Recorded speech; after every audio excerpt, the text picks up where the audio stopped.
বাসাংসি জীর্ণানি যথা বিহায় নবানি গৃহ্ণাতি নরহ পরাণি তথা শরীরানি বিহায় জীর্ণান্যানি সংজাতি নবানি দেহি। অর্জুন যখন যুদ্ধ করতে চাইছে না এবং কাউকে অর্থাৎ মারতে চাইছে না, তা ভগবান কৃষ্ণ তখন অর্জুনকে বোঝাচ্ছেন মৃত্যুটা কি অর্জুন। এই যে তোমরা কাপড় পরো, কাপড়টা ছিঁড়ে যায়, কাপড়টা পুরনো হলে ছিঁড়বে, আবার একটা নতুন কাপড় পরো। এই দেহে অর্থাৎ প্রকৃতির নিয়ম অনুযায়ী কি নিয়ম হয়, নিয়মটা কি, এই দেহে আসে কি কুমারকাল, তারপরে যৌবনকাল, তারপরে আসবে জলকাল, জরাকাল, সহস্র ব্যাধি দেহটাকে আক্রমণ করবে।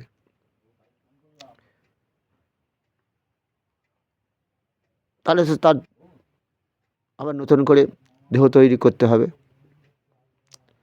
কারণ তুমি তো এটাও জানো, দেহি নহস্মিনী যথা দেহে কৌমারং যৌবনং জরা তথা দেহান্তর প্রাপ্তি ধীরস্তত্ব ন মুজ্জনে। এই জন্য ধীর স্থির পণ্ডিত ব্যক্তিরা কোনোদিন এ নিয়ে চিন্তা করে না, প্রকৃতির নিয়মটাকে মানতেই হবে। আর তুমি যুদ্ধ করতে চাইছো না, তোমাকে তো এটাও বলে দিয়েছি, জাতস্য ধ্রুব মৃত্যু ধ্রুবং জন্ম মৃত্যুস্ব তস্মাৎ পরিহার্যর্তে নতং সুস্মি।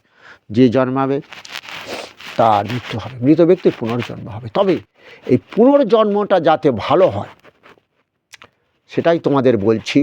কি বলছি, অপি চেদসী পাপেব্বা সর্বেব্বা পাপকৃতম সর্বং জ্ঞান প্রলোভনই বা বীজিনং সন্তরসী। এই কলিযুগে একটাই গ্রন্থ, সেটা হচ্ছে গীতা, যেটা আমাদের চরিত্রটা ঠিক থাকবে না। কাম ক্রোধ লোভ আমাদের আক্রমণ করবে, সৎসঙ্গ পাবো না। ও তাহলে অসৎ পথে কত পয়সা তৈরি করেছে, গাড়ি বাড়ি তৈরি করছে, হ্যাঁ, ও স্কুটার নিয়ে ঘুরছে, আবার বাইক কিনছে, কত কিছু ব্যাপার, হ্যাঁ। তাহলে আমিও দরকার নেই ওর সৎ পথে থেকে এ পথে যাব, কারণ চরিত্রটা মানুষের এইভাবেই নষ্ট হয়ে যাচ্ছে। এই যেমন মদ খাওয়াটা দেখবে, আগে দেখতাম গ্রামে দু একজন মদ খেত, অনেকটা দূরে আনতে যেতে হতো তো, হ্যাঁ, হয়তো তারা যেতেও পারলো না, মদ খাওয়া হলো না। কিন্তু এখন দেখছে ঘরে ঘরে বিক্রি হচ্ছে মদ, তাহলে চল না খেয়ে আসি, একটু আনন্দ হবে খুনি, বুঝতে পেরেছিস, ফুর্তি হবে খুনি। এখন যত কিছুই তো আমাদের উৎসব, ফুর্তি, মদ দিয়েই উৎসব চালানো হয়, হ্যাঁ। সেটা তো অনেক দিন থেকে প্রচলন আছে। কেউ এখন তার পোড়াতে হয় না, এখন শাটারের মধ্যে পুড়ে তো মদ খাচ্ছে, যাক, সে মরা গেল, আবার মরা বাড়িতেও দেখছি মদ চলছে, হ্যাঁ। তা এই যে যত দেবদেবী পূজা হচ্ছে, মদের ফোয়ারা ছোটাচ্ছে। তা যাই হোক, কেউ কেউ বলেন নাকি মহাদেব মদ খেয়েছে আমরাও খাবো, বাবা মহাদেবকেও দোষ দিয়েছে। কারণ কলির জীব এইভাবেই পাপকর্ম করবে।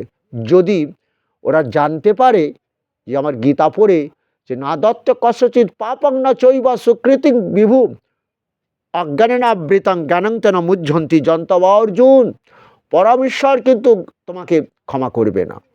কেন? যে যার পাপ করবে অজ্ঞানতাকে আশ্রয় করে পাপের ফল ভোগ করতে। অজ্ঞানতা তুমি জানো, তোমার জ্ঞান আছে। এই দুর্যোধন তোমাদের পুড়িয়ে মারার চেষ্টা করছে, কিন্তু ও নিজে ভুলেই গেছে ওকে পুড়িয়ে মারবো আমি কৃষ্ণ। পুড়িয়ে মারিনি তো, ওই যুদ্ধক্ষেত্রে মেরে দিয়েছি। কিছু বুঝতে পেরেছ অর্জুন? যুদ্ধক্ষেত্রে যুদ্ধজনকে মারলাম কি করে? কারণ ওটা দেখেছ, ওকে যদি ভীম সারা দেহে গদা দিয়ে আঘাত করতো, ওকে মারতে পারতো না।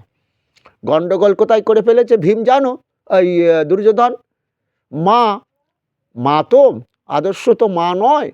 সন্তান যে পাপ করছে তার শাস্তি ভোগ করতে হবে, সন্তানকে জ্ঞানের উপদেশ দিল না। যে 5 ভাইকে 5টা গ্রাম দিয়ে দেয় না, স্বয়ং শ্রীকৃষ্ণ বলেছেন, সেটা বুদ্ধি দিল না। দুর্যোধন আজকে আমার কাছে তুমি আসবে। কখন আসবো? ধরো এই দুপুরবেলায় ধরো আসবে, আমি থাকবো একলা, তুমি আসবে। তবে আসবে কেমনভাবে জানো? কোনো দেহে কোনো বস্ত্র থাকবে না, উলঙ্গ হয়ে আমার কাছে আসবে। হ্যাঁ, দুর্যোধন রেডি হয়েছে, মার কাছে যাবে, দেহের কাপড় চাপড় সব খুলে ফেলেছে, আর ভগবান কৃষ্ণ এসে গেছে। হ্যাঁ দুর্যোধন, হ্যাঁ তুমি একটা অ্যাডাল্ট প্রাপ্তবয়স্ক, উলঙ্গ হয়েছে কেন? কোথায় যাচ্ছ? মার কাছে। মার কাছে যাচ্ছ এই উলঙ্গ দেহ নিয়ে? জানে গান্ধারী ওই নয়ন দিয়ে দেখবে ওই দেহটা আর ভীমের কোনো সাধ্যও থাকবে না ওর গদা দিয়ে আমার ছেলেটাকে পিটিয়ে মারবে। জানে, গান্ধারী জানে ওকে পিটিয়ে মারবে আমার ভীম, ভীম, হ্যাঁ ভীম মারবে পিটিয়ে, এটা জেনেছে গান্ধারী, বুঝতে পেরেছে। কারণ দুর্যোধন একবার ভীমকে বিষ খাইয়ে ওই নদীর জলে ফেলে দিয়েছিল, হ্যাঁ সেখান থেকে আবার বেঁচে ফিরে এসেছে, তো তা ও প্রতিশোধ নেবেই। আর ওই যে দ্রৌপদীকে বস্ত্রহরণ করার আদেশ দিল দুঃশাসনকে, কিছু বুঝতে পেরে চুলের মুঠি ধরে নিয়ে এসো দুঃশাসন, এ বদলা নেবে জানে। তাই মা আজকে বুদ্ধি বিরাট খেলেছে, আমি সতী নারী, হ্যাঁ আমার শক্তিটা দেখো জগৎ, ওর দেহ দেখবো আমি, ওর দেহে কোনো জায়গায় ভীম কথা রাখাতে মারতে পারবে না। তা ভগবান যখন এইরকম বুদ্ধি করেছে, তা দুর্যোধন বলছে ঠিকই বলেছো কৃষ্ণ, মায়ের কাছে কেউ উলঙ্গ হয়ে যায়, আমি এখন প্রাপ্তবয়স্ক, তা ল্যাঙট পড়েছে, এই জাঙ্গিয়া টাঙ্গিয়া তোমরা মনে হয় বোঝো, জাঙ্গিয়া ল্যাঙট জাতীয় জিনিস একটা পড়ে যাচ্ছে মার কাছে। মা বলছে তখন দুর্যোধন এসেছিস বাবা, এসেছি মা, দাঁড়া বাবা ওখানে দাঁড়া, দাঁড়া তুই দাঁড়া, দাঁড়িয়ে থাক, একদম সোজা হয়ে দাঁড়িয়ে থাক। কাপড়টা চোখ থেকে খুলে ফেললো, তখন খুলে দেখছে দুর্যোধন সর্বনাশ হয়ে গেছে। কি সর্বনাশ মা? হ্যাঁ তুই একটা কি পড়ে রয়েছিস? হ্যাঁ একটা ল্যাঙ্গট পড়েছি। জানো মা তুমি তো মা, আমি তো প্রাপ্তবয়স্ক একটা তোমার সন্তান, হ্যাঁ তাই একদম দেহটাকে উলঙ্গ করে আসতে যেন কেমন লাগলো। ও সর্বনাশ হয়ে গেল রে দুর্যোধন, তোকে আমি বাঁচাতে পারবো না, ওই ভীমের কথা রাখাতেই তোর মৃত্যু হয়ে গেল। এটা কে কে তোকে এই বুদ্ধিটা দিল কিছু পড়ার জন্য? কেন ওই যে কৃষ্ণ বলে দিল। আমিও চিন্তা করলাম না বাবা, আমি এই পাপ কাজ করব না, মার সামনে উলঙ্গ হয়ে যাব না। কৃষ্ণ, হ্যাঁ ওই কৃষ্ণই তো সব, আমার ওই 99টা 100টা ছেলেকে সব যুজুৎসু, 99টা ছেলে ধৃতরাষ্ট্রের হলো যুজুৎসু, ও কিন্তু পাণ্ডবকে যোগদান করেছিল। যাই হোক, তা 99টা ছেলে আমার অকালে মৃত্যু দেবে কৃষ্ণ ওই কুরুক্ষেত্র, আমি বুঝতে পেরেছি। তা কৃষ্ণকেও আমি ছাড়বো না, ভাই কৃষ্ণকে ছাড়লো না, আমার বংশ ধ্বংস করে দিলে কৃষ্ণ, তোমার বংশ ধ্বংস। বলে হে গান্ধারী মা আমার পুত্রগণকে কি শাসন করেছিলেন, আমি মারবো কেন? ওই যে পাপ বাপকে ছাড়ে না, তুমি ভুল করেছো মা গান্ধারী, ভারতবর্ষের গান্ধারী তো, তুমি তো রানী, তো এই অহংকারের জন্যই তো তোমার পতন হলো। সন্তান যে কুপথে যাচ্ছে, পাপ কাজ করছে, আদর্শ মা বাবা কোনোদিন মেনে নেয় না, সন্তানকে শাসন করে।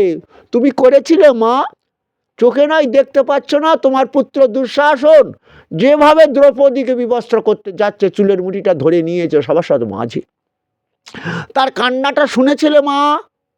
তুমি নারী হয়ে নারীর শত্রু হলে বাদ দাও, তোমার বৌমা সম্পর্ক হয় মেয়ের মতো, ওটা বাদ দাও, একজন নারী হয়ে নারীর এইভাবে সর্বনাশ করতে দিলে তোমার পুত্রকে দিয়ে, হ্যাঁ তুমি তো ভুল করছো। যে কৃষ্ণ চিনছ, ওকে ওনাকে চিনছ? উনি কি বলছেন? নমাং কর্মাণি লিম্পতি নমে কর্ম ফলে স্প্রিয়া ইতিমাং যে অভিজানাতি কর্মভিন সবাদ্যতে, আমি নিষ্কামভাবে কর্ম করে চলেছি, আমি কারোর পক্ষ অবলম্বন করি না। যেমন সুভদ্রার একমাত্র পুত্র অভিমন্যু চলে গেছে, সপ্তরথীর হাতে মৃত্যু হলো, যারা মেরেছে তারা অন্যায় করেছে, কিন্তু অভিমন্যুর ওইভাবেই তো মৃত্যু হবে মাত্র 17 বয়সে, তাই কিন্তু আমি ওর পক্ষ হলাম না। ও দেহ দিয়ে পাপ করেছিল, পাপের ফল ভোগ করে চলে গেল, কারণ ও পূর্ব জন্মে ছিল চন্দ্রদেব, দেবতাদের গুরু বৃহস্পতি এসেছিল বাড়িতে চন্দ্রলোকে, তো কোনো কথা বলিনি, তাকে সম্ভাষণ জানায়নি, গুরু রেগে গেল, হে চন্দ্রদেব তুই তো নরলোকে জন্ম নিতেই হবে, নরলোকে কেউ গুরু মানে না, গুরু কারেই না, হ্যাঁ গুরুর জ্ঞানের কথা শোনেই না, হ্যাঁ ওই যে আশ্রয় করিয়া ভজ শ্রী গুরুর চরণ, যাহা হতে মেলে ভাই কৃষ্ণ প্রাণাধন, ওই মরে গেলে কৃষ্ণ উক্তি অধ্যায় গীতা পাঠ হয়, হরিনাম হয়, বুঝিস? তা তুই যা, ওই নরলোকেই তোর জন্ম হবে।